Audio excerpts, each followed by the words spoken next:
Tu sais ce qui est bizarre avec l'argent? Ce n'est pas que les gens ne veulent pas économiser. Tout le monde veut économiser. Tout le monde se dit, ce mois-ci je vais mettre de côté. Mais le mois passe, et il ne reste rien. Zéro. Parfois même moins que zéro. Pendant longtemps, j'ai cru que c'était un problème d'argent. Que si j'avais plus, j'économiserais plus. Mais j'ai réalisé quelque chose d'important, ce n'est pas un problème de montant. C'est un problème de système.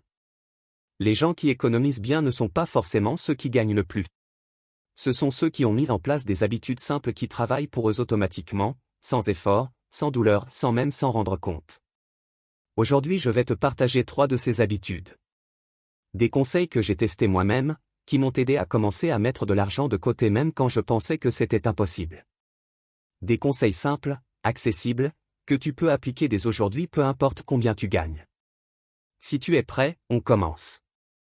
Conseil numéro 1, paye-toi en premier. C'est le conseil le plus puissant de cette vidéo. Et paradoxalement, c'est celui que presque personne n'applique. Voilà comment la plupart des gens fonctionnent. Ils reçoivent de l'argent. Ils paient le loyer. Ils achètent à manger. Ils règlent les factures. Ils dépensent sur ce dont ils ont envie. Et à la fin du mois, s'il reste quelque chose, ils économisent. Le problème, c'est qu'il ne reste jamais rien. Les dépenses s'adaptent toujours aux revenus disponibles. C'est une loi quasi universelle, on appelle ça l'inflation du style de vie. Plus tu as, plus tu dépenses. Et quand tu as peu, tu dépenses aussi tout ce que tu as. La solution, c'est d'inverser complètement l'ordre. Dès que tu reçois de l'argent, que ce soit un salaire, un petit boulot, un cadeau, une aide, la toute première chose que tu fais, avant de payer quoi que ce soit, c'est de mettre de côté un pourcentage fixe. 10%. Juste 10%. Si tu reçois 10 000 francs, tu mets 1000 francs de côté immédiatement. Pas à la fin du mois. Pas quand tu auras réglé tout le reste. En premier. Avant tout. Ensuite tu gères le reste avec les 9 000 qui restent. Ce que cette habitude fait dans ton cerveau est incroyable. Quand tu mets l'argent de côté en premier, ton cerveau accepte que cet argent n'existe pas. Tu apprends à vivre avec ce qu'il reste. Tu t'adaptes. Et avec le temps, tu ne ressens même plus la différence. C'est exactement ce que voulait dire le livre « L'homme le plus riche de Babylone » avec sa règle simple, garde une pièce sur 10 pour toi-même. Cette sagesse a des milliers d'années. Elle fonctionne encore aujourd'hui. Commence par 10%. Si c'est trop difficile au début, commence par 5%. Même 2%. Le montant importe moins que l'habitude. Ce que tu construis, c'est un réflexe. Et les réflexes, une fois installés, ne coûtent plus aucun effort. Mets cet argent dans un endroit séparé. Un compte différent. Une enveloppe cachée. Peu importe l'endroit, du moment qu'il n'est pas facilement accessible. L'objectif, c'est de créer une friction entre toi et cette épargne. Plus c'est compliqué d'y accéder, moins tu y touches. Paye-toi en premier. Toujours. Sans exception. Conseil numéro 2, tue les petites dépenses invisibles. Voici une question honnête, est-ce que tu sais exactement où part chaque franc que tu dépenses en une semaine? La plupart des gens ne savent pas. Et c'est exactement là que se cachent les fuites. Les grandes dépenses, on les voit. Le loyer, la nourriture, le transport, on sait qu'elles existent. Mais il y a des dizaines de petites dépenses quotidiennes qu'on fait sans y penser. Un crédit téléphonique par-ci.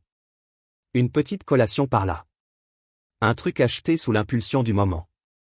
Une sortie imprévue. Individuellement, ces dépenses semblent minuscules. 200 francs ici, 500 francs là. Rien de grave. Mais additionne tout ça sur un mois. Sur une semaine d'abord. Note chaque dépense, même la plus petite, pendant 7 jours. Juste 7 jours. Et regarde le résultat. La plupart des gens qui font cet exercice sont choqués. Ils réalisent qu'ils dépensent des sommes considérables sur des choses dont ils ne se souviennent même pas quelques jours plus tard. Des dépenses qui n'ont apporté aucune satisfaction durable. Aucune valeur réelle. C'est ce qu'on appelle les dépenses invisibles. Elles ne font pas mal sur le moment. Mais elles saignent ton budget en silence, goutte après goutte, jour après jour. La solution n'est pas de te priver de tout. Ce n'est pas de vivre comme un moine. C'est juste de devenir conscient. Parce que tu ne peux pas corriger ce que tu ne vois pas. Voilà comment faire. Pendant une semaine, note chaque dépense dans un carnet ou ton téléphone. Juste le montant et ce que c'était. Rien de compliqué.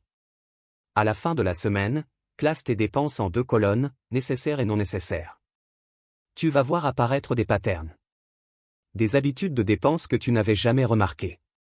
Et une fois que tu les vois, tu peux choisir. Pas supprimer tout, choisir. Garder ce qui te donne vraiment de la joie.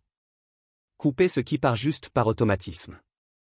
Quelques dépenses invisibles typiques à surveiller, les crédits téléphoniques utilisés pour des réseaux sociaux sans valeur réelle, les achats impulsifs en ligne ou au marché, les petits cadeaux sociaux non planifiés, les petites pertes d'argent dues à un mauvais change ou à des frais cachés. Tu n'as pas besoin de gagner plus pour économiser plus. Parfois tu as juste besoin de fuir moins.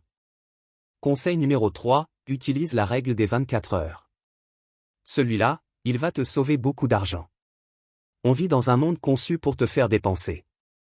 Les publicités, les promotions, les soldes, les offres limitées, tout est fait pour déclencher une décision d'achat immédiate, émotionnelle, avant que tu aies le temps de réfléchir.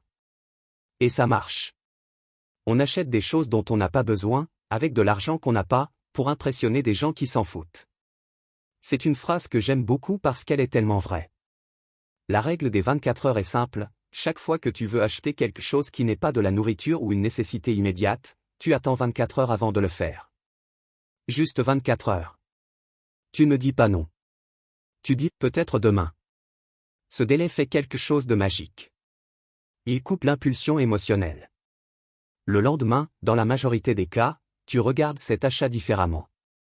La fièvre est retombée. Tu te demandes pourquoi tu en avais tellement envie hier.